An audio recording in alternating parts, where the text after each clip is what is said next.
Okay, I'm back for more. This is part 7, Miranda.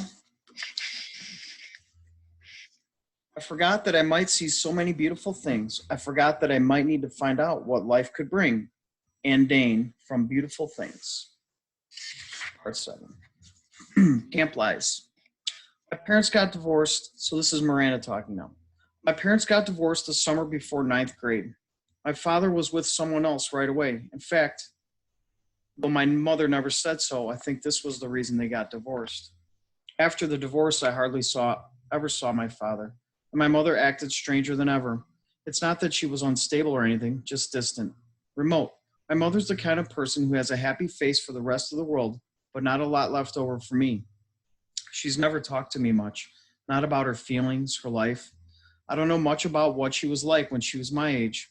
Don't know much about the things she liked or didn't like. The few times she mentioned her own parents, who I never met, was mostly about how she wanted to get as far away from them as she could once she'd grown up. She never told me why. I asked a few times, but she would pretend she hadn't heard me. I didn't want to go to camp that summer. I'd wanted to stay with her to help her get through the divorce. But she insisted I go away.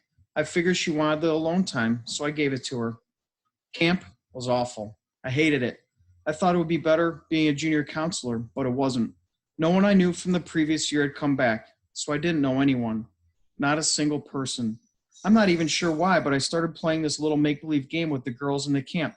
They'd ask me stuff about myself, and I'd make things up. My parents are in Europe, I told them.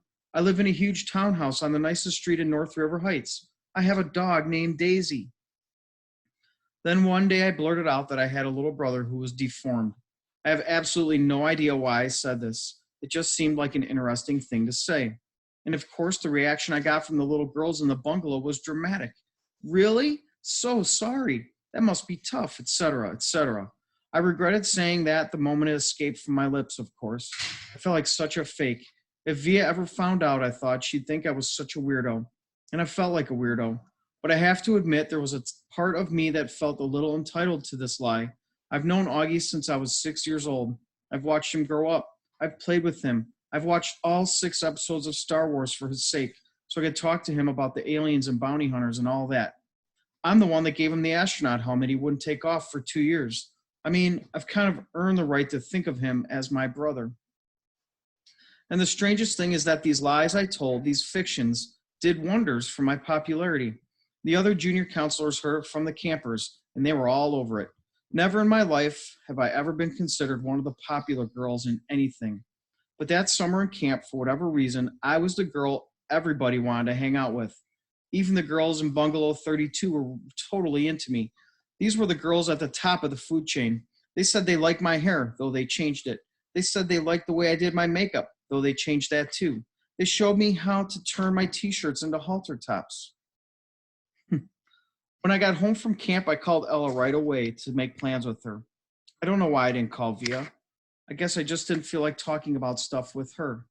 She would have asked me about my parents, about camp. Ella never really asked me about things. She was an easier friend to have in that way. She wasn't serious like Via. She was fun. She thought it was cool when I dyed my hair pink. She wanted to hear all about those trips through the woods late at night. School.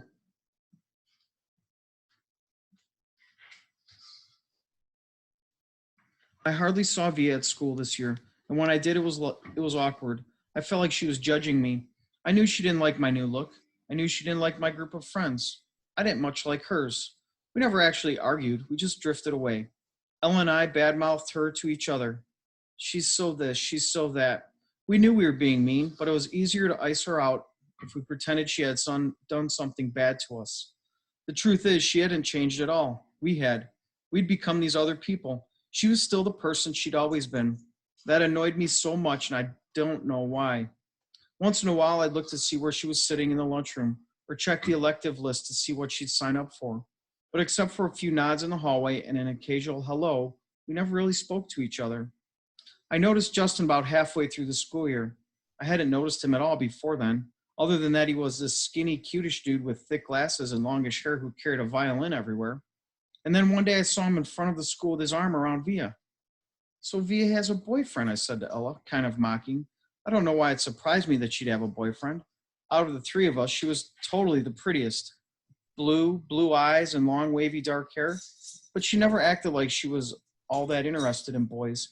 She acted like she was too smart for that kind of stuff. I had a boyfriend too, a guy named Zach. When I told him I was choosing the theater elective, he shook his head and said, "Careful you don't turn into a drama geek." Not the most sympathetic dude in the world, but very cute, very high up on the totem pole, a varsity athlete.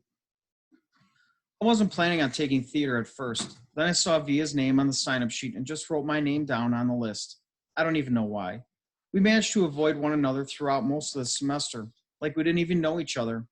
Then one day I got to theater class a little early, and Davenport asked me to run off additional copies of the play he was planning on having us do for the spring production, The Elephant Man. I heard about it, but I didn't really know what it was about, so I started skimming through the pages while I was waiting for the Xerox machine. It was about a man who lived more than 100 years ago named John Merrick, who was terribly deformed.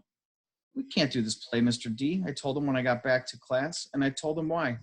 "My little brother has a birth defect and has a deformed face, and this play would hit too close to home."